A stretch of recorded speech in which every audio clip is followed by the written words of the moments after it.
my friends. Welcome to Kingdom Global Innovators Show. I'm Dr. Linda Lara. I'm so excited to be with you here today. You know what my motto is?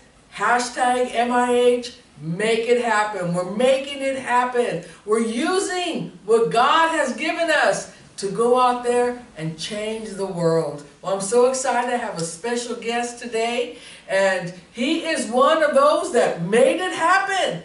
Ordinary people doing extraordinary things. That's you. Ordinary people. No big name, no star on Hollywood Boulevard, just somebody that knew that they had a gift inside of them and they were going to make it happen and share it with the world. Let me introduce my guest, Dr. Anthony Sanchez. Thank you for being with us today. Thank you, Dr. Linda. We're so excited. And you know what? You are exactly what I've been talking about making it happen. Absolutely. Using the gifts that you have and sharing it with the world.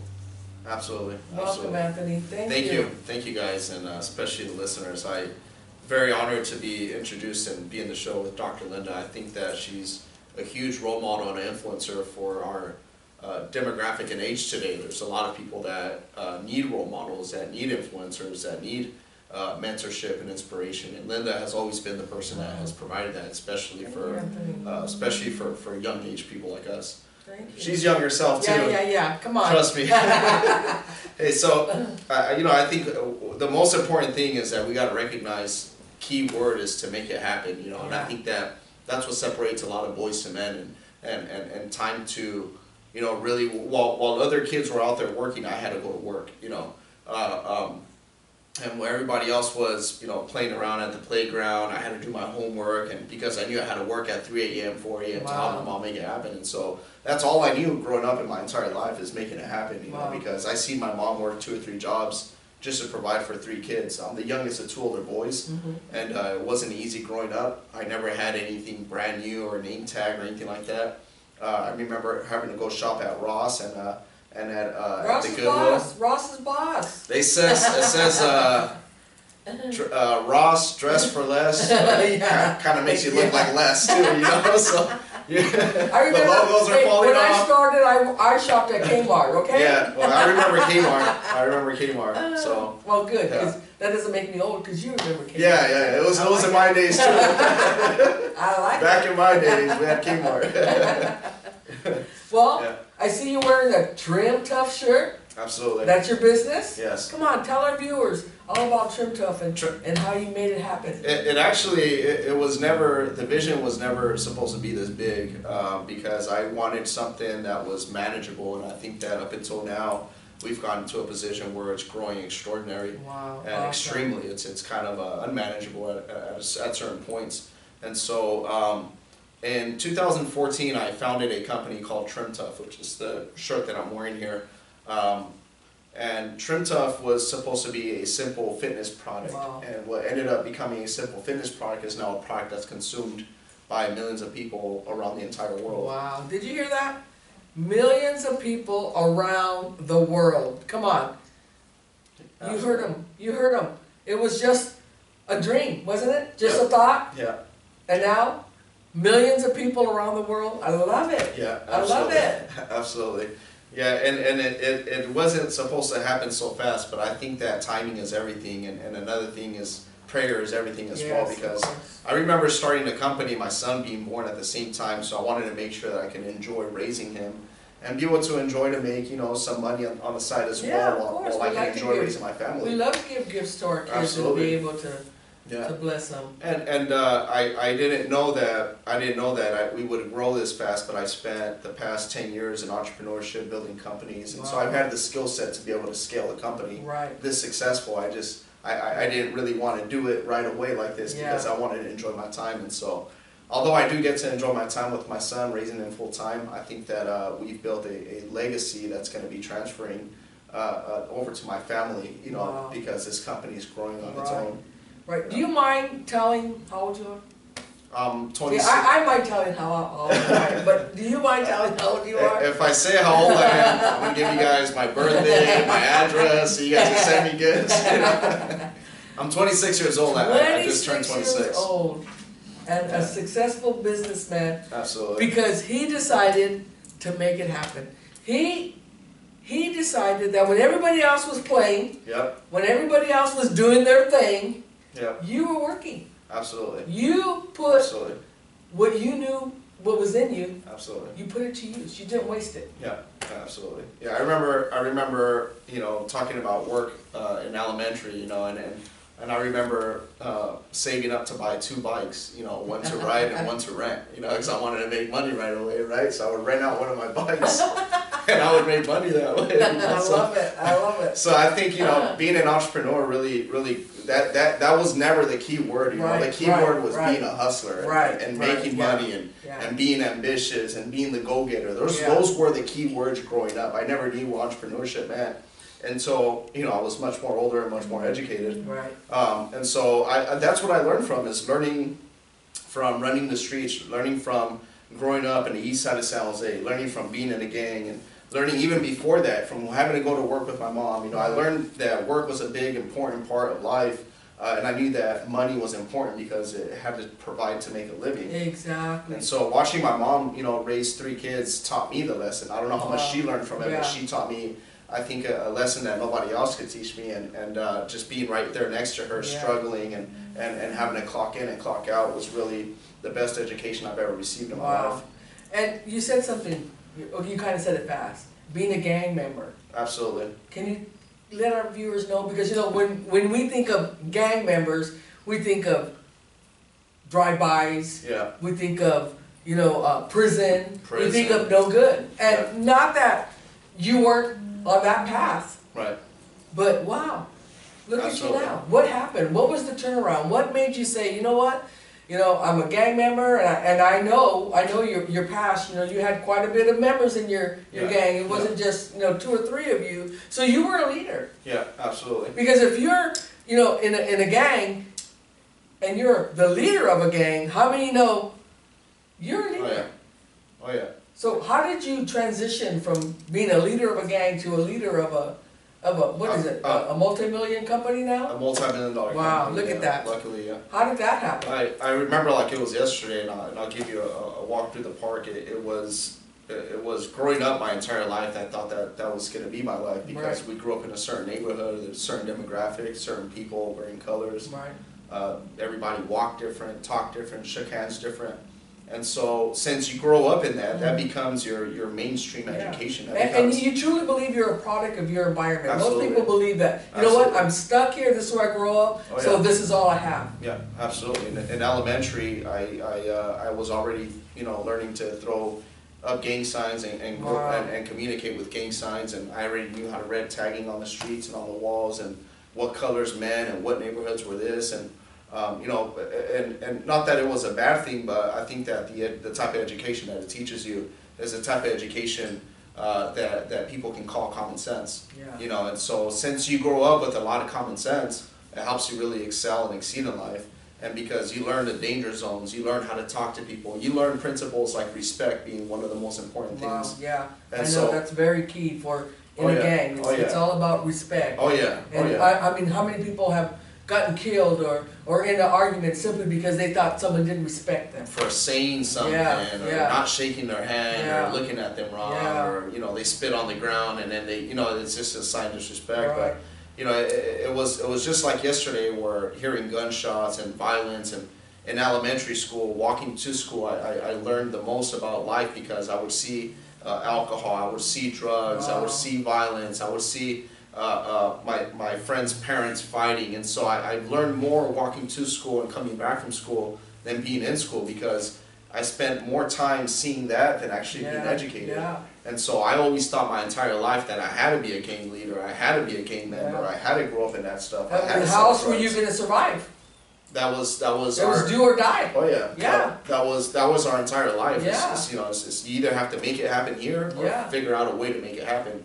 And so I remember at the age of 13, 14, starting my own street gang. We had about 30 people. We sold drugs, we tagged, we were what's called a gangbanger, wow. and what was called a tag banger. Right. Because we would tag everywhere. We had gangsters in our. So it's you guys that have all that writing on the wall out there, huh? Yeah. Now I'm working to take it off. Now I'm working to take it off. So. Yeah. So now I know. You know, it's funny because once you become a parent, a person of community, and most importantly, you know, a father to your children, you want to make sure that they grow up in the areas that you didn't grow up in, or that they don't see things that you saw when you were growing up. And so, you know, things have changed. You know, now it's being more of a motivation for people. Now it's being more of an inspiration for people, opposed to telling them, hey, you got to go fight this guy, or we got to go take care of this, or go take care of that. That's right. And Anthony, you actually go into the schools. I know with Firehouse, you know, my husband, Dr. Sonny, you actually now are actually going into the schools where there's gangbangers and there's tag bangers and there's, you know, kids going the wrong direction. What do you tell these kids? Yeah, you know, the thing is, like, if you know, we're in different times today, and so what I've learned is that, you know, growing up, I never really had a chance to really listen to my mom. You know, she would always say, "Hey, listen, you know, you're either gonna change your friends or change your friends." And I didn't really understand what that meant. You know, change your friends or change your friends. Like, which one? What does that mean, right? And so it's not till you get older when those things start to mean something to you. And so I've been able to be blessed with an opportunity to work with Firehouse and closely with Dr. Sonny Lara, who's a huge mentor to me, not only spiritually, but just a whole father figure to my entire life. And so he was able to walk me out of the gang life. He was able to show me avenues and inspire me with things that were possible for somebody that come from that background. Yeah. And you keep referencing your mom. Does that mean you didn't have a dad? You didn't have a father? Well, no. Yeah. We grew up with a single mother. Wow. And that was common for, you know, where we lived. Yeah. And we didn't know that fathers were around, or they were a father figure. You know, I remember my stories of my father being a gangster and being, you know, selling drugs and stuff like that. So I would always grow up thinking, hey, well, that's, you know, cool, that's gonna be me. You know, I want people to talk about me like that. You know, I thought that was a superhero because most of us didn't even have TV, so superheroes were stories of people that would tell stories about other people, and so that's how natural and that's how normal that lifestyle is. You wouldn't even know that there's anything outside of that unless somebody inspires you or motivates you to show you something. So that's when Dr. Sonny came in your life and showed you what a real father would tell his son. His son, absolutely. It was a pivotal moment, and then there was never a time where he would sugarcoat anything. You know, he said everything straight up the way it was, and that's what a lot of us really. He still does. Absolutely, absolutely. Trust me, absolutely. Yeah, and that's some things never change. Yeah, and that's, you know, and that's I think that, you know, what you're saying is that, you know, what do I say to these kids? You know, and I transfer the same information, the same knowledge, and the same inspiration that I once received at that age. I transfer that moment to them. Awesome. I transfer that conversation to them. That's awesome. I'll let them know that there is a way out of that life. That's right. I'll let them know that they can do something. It doesn't matter where you came. All that matters is where you're going. You know, and in that pathway, you're gonna hit bumps and you're gonna hit curves and you're gonna crash, but there's no such thing as falling and can't get up. That's right. You know what I'm saying? And so that's what it's all about. You got to know that in the life and in its journey, there's gonna be struggles. There's gonna be ups and downs. You know, and you can't get too high on the high or too low on the lows. You know, reality is always gonna be in the middle, and so you have to know to always cruise through the journey and take your time and learn and surround yourself with great people, great mentors. And because it's not that things aren't going to happen. Things are going to happen. Absolutely. You know, but that's inevitable. Okay. Absolutely. How are you going to change those situations to make them benefit you? Because, you know, I believe that a lot of times we go through things not to bring us down, but to make us better. Absolutely. So that we can learn from these, and not only that we learn, but we can help other people learn from those things. You know, don't go that way. That's why there's signs. You know, don't cross this line or dead end. Don't go here. And those are like, you know, situations in life. There's signs to help us not do that again, or help someone else not do that. You have to really learn from the lesson. I think that people become, you know, there's a quote that says that the best lessons in life is when you learn something you already knew. And you know, we constantly miss that. We miss that thought. We miss that formality. We miss that, you know, waking up in the morning and having the same routine, right? Right. And then we learn that we got to wake up in the morning and maybe, you know, take advantage of that type of routine, right? Exactly. More water or exercise or whatever it may be, right? And so the best lessons in life are always the things that we already knew, because we can take advantage of those lessons. You know, they no longer become downers for us; they become uppers. They no longer weaken us; they strengthen us. Right. You know, we grew up only the strong survival. Yeah. You got to be it's survival of the fittest. That's and so right.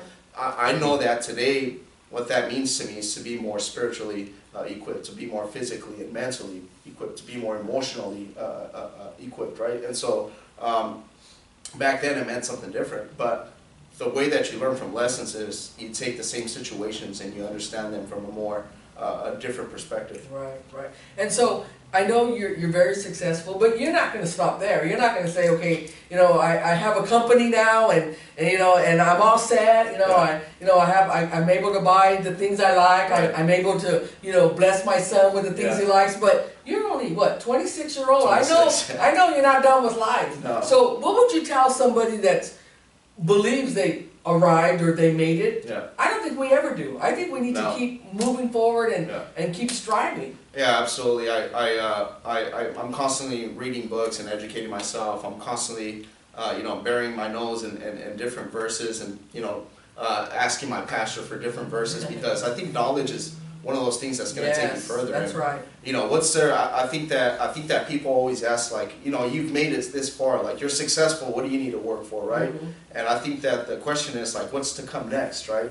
And so, not too long ago, Walmart reached out to us. So what's there to come? There's future success. There's a lot more to reach out to, right? We just got in contact with Target. So, and then we just signed an exclusivity with another company called Wish. And so there's so much to come. There's so much more success to come, that when we start to cross those bridges and get onto those paths, it's going to open up even more opportunity. And it's just not, you know, when you become successful, you stop looking at yourself and you start looking at everything else. That's right. Because you won't succeed all on your own. You have to help other people succeed. Right. And see, and your success is not for you. Absolutely not. Your success is not just for you, because you're actually helping other people be successful by the product that you are giving them, right? It helps them have energy, it helps them lose weight, you know, so that is so key, because a lot of people think, I've arrived, I've made it. No, that success is not just for you. And what's happened too is I came into an industry that's extremely competitive.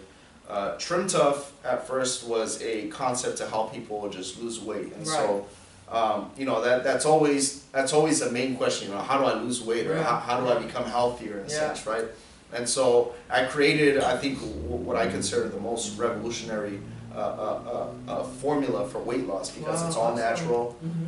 You know, there's no extra ingredients that's going to make you feel different, right? Because sometimes at the same time, it's healthy. And you're all hyper, or you're all you know, get all crazy. You know, you want to clean the whole house, and you know, you just want to, you know. And so that's good to know, because, like you said, it's all natural, so it doesn't make you all, you know, jittery, or you know, makes you start thinking different about yourself. Superpower, or it makes you think you're a Superman. You know, it's nothing like that, right? And so, you know, Trimtuf has became, I think, what we've seen is the #1 fat burner tea in its lane. There's no other fat burner tea that provides the results, or that really delivers like our product. But we're going to be blowing up now. You said it's the #1 fat burner and how to lose weight. I already know. I'm going to be bringing off the wall for this product. There you go. But I'm going to refer them to you, because that's not my cup of tea. That's your cup of tea. Yeah, absolutely. Absolutely, yeah. Well, my cup of tea is open to everybody, so everybody can drink some. It's good. There you go. There you go. So, where do you see yourself going from here? I make, you know, what's important is that as you start to succeed, I think I'm just starting to succeed. I've been a serial entrepreneur for the past 10 years, and I've always got an inch ahead, you know, and I've never made plans for 10, 15 years. I've always made plans that are according to my steps. Right. Because I always wanted to make sure that I was in control of everything. Right. I always wanted to make sure everything was manageable. And so goals 10 years from now are not manageable. 15 years from now are not manageable. And so it's always important, as you're starting to become successful, if you want to become successful, the #1 key thing is to be realistic. You know, what's there to come next, right? What we're doing is I'm actually part of being a serial entrepreneur. I actually get to advise and be partners with other companies and help those companies grow as well. And so what's starting to come for me, I'm making plans for next year already. You know, we're already in we just started the first quarter of the year. Our company has grown into a new space in the industry, so now we're starting to grow a little bit larger than what we were last year. For Trimtuf, I'm advising and I'm also a partner in other companies. So we're starting to plan the operations for other companies. And so I think that it's important that you start to look for other avenues because not only will you be the strongest asset for your own company or for yourself or for your family, but you can also be an asset for other people to succeed, or for other companies to succeed. And be, you know, a person of value. You shouldn't just become a person of information. You shouldn't just become a person of knowledge. You shouldn't just become a person of influence. I think the key thing is to become a person of value. That's right. And you know, and you're, like you said, it's competitive. What you're doing is competitive. You know, I mean, not too long, everybody is into health now, and everybody's into fitness, and so you know, you just can come up with this idea and, you know, monopolize it. It's very, very competitive. So you have to stay on top. You have to stay in front of the game in order to make it happen. So there's no, well, you know, it's funny how people think when you become the boss, that means you get to come in whenever you want to, you get to leave whenever you want to. That is such a lie. You're there before anybody. You leave before anybody, but you get the greatest reward than anybody. And that's what I really want to stress on, making it happen. You know, you have to decide that, you know what, this is what I want to do, and I'm going to be good at it. I'm not only going to be good, I'm going to be great. I'm going to be the best at it because this is my company. This is what I'm called to do. And you know, a lot of people just think that, oh well, once you become the boss, you know, you can just sit back. Thank you. No. That's not. You know, there's a misconception about just being able to relax now because you've hit the top or because you've made it. You know, I think that the hardest person in the room is the person that's watching everything happen. The reason being is because the moment that something doesn't go the right way, you have to automatically fix it. And so, although you work hard in the company, you have to work hard on the company overall as well. And you know, you lose sleep from it. Hey, did this go right? Or, you know, how can we innovate this and make it better? How can we change this and make it go faster? What are the processes that we could focus on? And so, as an entrepreneur, as a person that's built several companies, I think that the rewards come from being the person that works the hardest. You know, the rewards really come from being the person that works the most, that understands the most, that implements the most. And so, your workers and people are only going to work as hard as you do, but they won't work as much as you do. They will work as hard as you do. And so that's what separates the person that gets the greater benefits from the person that, you know, just works the job and goes home and clocks out. And you know, but when you know that God has called you to do that, it's not even work. It's your passion. Absolutely. You're working out your passion. So where other people are working for somebody, you're working out your passion. So instead of becoming work, it's enjoyment. It's like, wow, I get to lead this company. I get to make sure that this company is moving. And it just changes the whole thing of having to go to work, you know, the grind of every day, you know, 8 to 5. I mean, you're there longer, but you're not working. You're passionately doing what gets you excited. Exactly. You forget that you're working. You know, you get caught up 2, 3 in the morning. You're like, oh man, I need to go to sleep. I got a meeting in a few hours. It's not because you're all stressed out. It's because you're excited and you're seeing the growth of it and you're seeing the value of it. Absolutely. Wow, that's awesome. That's what, you know. That's one of the most amazing things that, you know, you get to live out your passion. You get to build out your future. You get to, you know, live in your dreams. There's nothing better than waking up in the morning, feeling like you're in a dream, but you're living in your dreams. Wow, that's awesome. You know, and that's that's just amazing. That's the best thing that can happen. I mean, come on. And you're only 26-year-old. Are you listening to this guy right here? Come on. Has luxury cars. What are your cars? I know they're. I forget which ones they are. I have a Lamborghini. Wow. I have an R8. I have a Maserati. I just bought a brand new truck. Wow. It was a limited edition truck that just came out. And not to say, oh, you know, I've arrived, I have all these new cars. Look at that. He's earned them, right? How did he earn them? By making it happen. That's all he earned them. You know, he's not renting them or borrowing them. Listen, those are his. Why? Simply from the choices he made. Listen, he said he was a gang member. He had every opportunity to still be a gang member. You know, you had 30 people under you. You know, you're the top dog. You're the shot caller, as they like to call him. You know, some people say, well, I'm the shot caller. I'm making it happen. You know, there's people 30, 40, 50 years old still running that game. But they're not driving Lamborghinis. No, not at all. They're not driving Maseratis. They're not being able to, you know, enjoy life, go on vacation. I mean, they're just putting in work. If they're driving the cars, they're probably stolen. Thank you. Come on.